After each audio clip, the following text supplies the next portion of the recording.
Lovely to meet you. You too. And thank you very much for letting us into your home. Cool. Your fame has given you a chance to make a difference.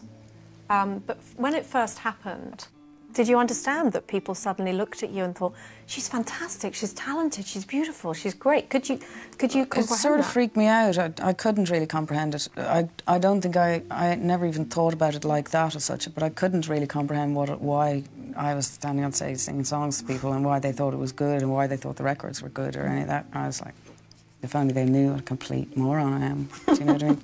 Do you think singing was your kind of way out? I mean, it's so cliched and people love to do it, sort of rags to riches, or in your case, sort of emotional, physical abuse to some kind of escape route. Everything, yeah, it was everything to me. It was completely my life force, yeah, everything I lived for, yeah. I mean, I started singing, I think, when I was a very, very small kid, you know, that it became almost something that I felt, it's a bit like prayer for me, singing, do you know what I mean? I see songs as prayers in a lot of ways, or sometimes answers, if you're lucky. Depending on where they come from. But anyway, I started singing quite young, and I felt, I guess it was a way of conducting a relationship with whatever you call it, that some people call God or the Holy Spirit or Jah or whatever you call it. You know, that I felt it was a way of being in communication with that, a kind of a little, almost like a little link, you know. How do you work out what to keep for yourself, what to keep as Sinead, and what to sing about? Well... Or did you not kind of fathom that out, really? Well... For me, I think I've managed to do, I think, a good job insofar as I've allowed you and the audience to feel that I've given absolutely everything, but actually I haven't at all, and it's all very coded and it's all very condensed, you know. So I think I actually do keep, you know, 99% back, believe it or not. So the media felt that you were giving all. That's why I'm so amazed that you felt you were keeping 99% back. Yeah. You made these amazing gestures that seemed to be like there was nothing, you know, stopping you saying everything, like, you know, ripping up the picture of the Pope. It just seemed to be so straight from your emotion. Was it all very calculated then?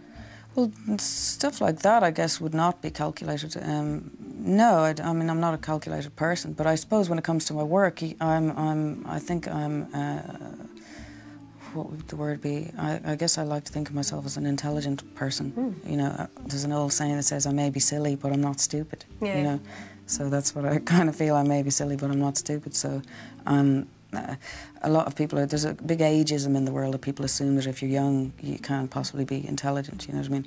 But I come from a long line of inner city Dublin people, and we're known for our cunning. People from Dublin are, I would say, cunning, not necessarily calculated. Have you got like a sense of duty, because you do have a specific following, I mean, inevitably, and the way we hold up fame and celebrity in our society now, do you have a certain obligation to the people that follow you to kind of try and give them the right messages? And no, I've always felt that songs for me represent my conversations my soul and myself have with each other. That songs represent sometimes your soul speaking to you, sometimes you speaking to them, and it's always oneself that an artist is in communication with. They may like to think that they have this great important message for everybody and they're in communication with all these other people, but the fact is we're in communication with ourselves. And I think an artist's job is to be themselves at any cost. And you don't even then have to think about how that affects people. It just does affect people. Like you or I can say that we're affected by people like Bob Dylan or Bob Marley or whoever they are, because they were themselves no matter what, you know. So if you do your job properly, which is be yourself and conduct that relationship with yourself and your soul honestly, then people will hear that in your music and get the message, which is be yourself at any cost, you know. So. Did you feel that you had to be yourself? Because, I mean, thank goodness, you know, your upbringing was rare, if not, you know, it's not unique. It's more common than you think, though, sadly, exactly. as well. You know? But did you think, though, that you were kind of alone? But I mean, you must have thought for a long time during your youth that it was unique. You were the only person that was suffering this. So to communicate a message, to be big enough at such a young age to communicate and to sing about what you were going through is huge. I mean, it's... Well, it's not really, see, because if you were in the circumstance, you would understand that it's very easy, because if you're driven to it, you know, people sing, that's where singing came from, ultimately, you know, that people sing when they want to, you know, get something off their chest, or they want to call out to God, if you like, do you know what I mean? There's an old saying that goes, he who sings prays twice, you know. So if you're driven to it, it comes very easily, and you don't really have to think about it. And even though it's big, luckily you're so young that you don't understand how big it is in some ways, you know. You're just thinking about yourself, really. Do you know what I mean? Yeah. So. Hello everyone, welcome back to my channel. Sinéad O'Connor, the gifted Irish singer, songwriter, best known for her cover of Nothing Compares to You, died at the age of 56. The Irish icon was also known as a lifelong musician who had a very splendid career in music and everlasting legacy. Since her death, tributes are still pouring on social media as fans and film musicians are coming up to show their last respect. And as the time I made this video, musician Pinky came out to show her condolences to the late singer who passed away. And many other musicians and fans went on social media to send their last regards and respect.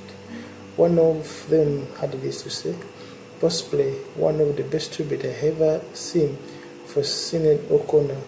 She was one that went against the ruins, always spoke up for what she believed in, and she stood by every single thing she said, never bowed down to the pressure of what deemed normal in society.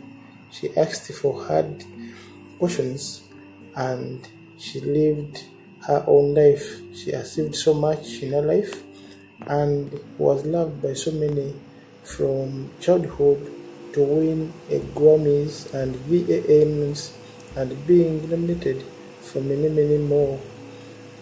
She truly has left a legacy behind. And another fan had this to say: he sang as if possessed, channeled her energy and vigor to music. She was an inspiration, a mentor as she started singing at an early age.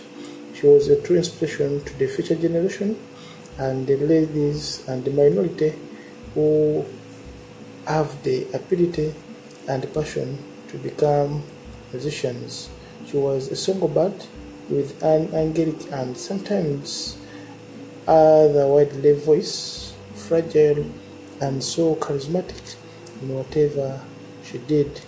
Rest in peace, Irish singer Sinéad. She died at the age of 56. And if you're new to this channel, please consider subscribing, commenting, and try to visit this channel for more trending news and updates regarding our personalities.